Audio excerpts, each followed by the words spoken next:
Hello friends, ಎಲ್ಲರಿಗೂ ನಮಸ್ಕಾರಗಳು. ಸೈಚಿಬ ಸೈಕಿರನ್ಗೆ ನಿಮ್ಮೆಲ್ಲರಿಗೂ ಸ್ವಾಗತ.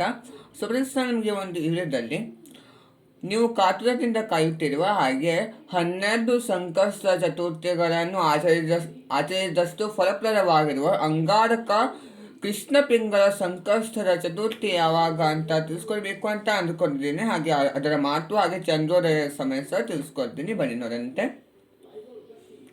ಈ ಪೂಜೆಯನ್ನು ನಾವು ಆಚರಣೆ ಮಾಡೋದ್ರಿಂದ ನಮಗೆ ಒಂದು ಕೌಟುಂಬಿಕ ಯಾವುದೇ ಸಮಸ್ಯೆಗಳಿದ್ದು ಸಹ ಅದನ್ನು ನಾವು ಒಂದು ಪರಿಹಾರ ಮಾಡ್ಕೋಬಹುದು.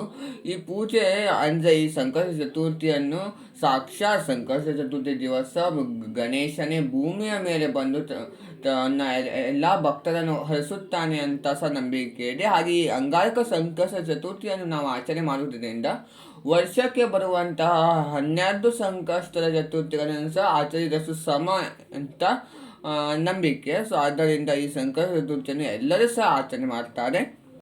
ಈ ವರ್ಷದಲ್ಲಿ ಸಹ ನಮಗೆ ಒಂದೇ ಬಾರಿ ಬಂದಿದೆ ಈ ಸಂಕಷ್ಟ ಚತುರ್ಥಿ. ಸೊ ಯಾರೂ ಸಹ ಈ ಅಂಗಾರಕ ಸಂಕಷ್ಟ ಚತುರ್ಥಿಯನ್ನು ಮಿಸ್ ಮಾಡಿಕೊಳ್ಳಲು ಹೋಗಬೇಡಿ. ಈ ಜ್ಯೇಷ್ಠ ಮಾಸದ ಕೃಷ್ಣ ಪಕ್ಷದ ಚತುರ್ಥಿ ತಿಥಿ ಅಂದರೆ ಅಂಗಾರಕ ಸಂಕಷ್ಟದ ಚತುರ್ಥಿಯ ತಿಥಿ ಪ್ರಾರಂಭವಾಗುವಂಥದ್ದು 24ನೇ ತಾರೀಕು ಸೋಮವಾರ ರಾತ್ರಿ 1:24 ಅದು ಪ್ರಾರಂಭವಾದರೆ ಮುಕ್ತಾಯಗೊಳ್ಳುವುದು 25ನೇ ತಾರೀಕು ಮಂಗಳವಾರ ರಾತ್ರಿ 11:12 ಅದು ಮುಕ್ತಾಯಗೊಳ್ಳುತ್ತದೆ. ಸೊ ನಾವು ಒಂದು ಚಂದ್ರೋದಯದ ತಿಥಿಗಳನ್ನು ತೆಗೆದುಕೊಂಡು ಮಂಗಳವಾರ ಆಚರಣೆ ಮಾಡ್ತೀವಿ 25ನೇ ತಾರೀಕು. ಪ್ರತಿ ಸಂಕಷ್ಟ ಚತುರ್ಥಿಗಳಿಗೆ ನಾವು ಚಂದ್ರೋದಯದ ತಿಥಿಯನ್ನು ಗಣನೆ ತೆಗೆದುಕೊಂಡು ನಾವು ಆಚರಣೆ ಮಾಡುವುದರಿಂದ ಈ ಸಲ ಸಹ ನಾವು ಚಂದ್ರೋದಯದ ತಿಥಿಯನ್ನು ಪ್ರಾಮುಖ್ಯತೆಯಾಗಿ ಇಟ್ಟುಕೊಂಡು ನಾವು ಇದನ್ನು ಆಚರಣೆ ಮಾಡಬೇಕಾಗುತ್ತದೆ. ಚಂದ್ರೋದಯದ ಸಮಯ ರಾತ್ರಿ 10 ಗಂಟೆಗೆ ಇರುತ್ತದೆ.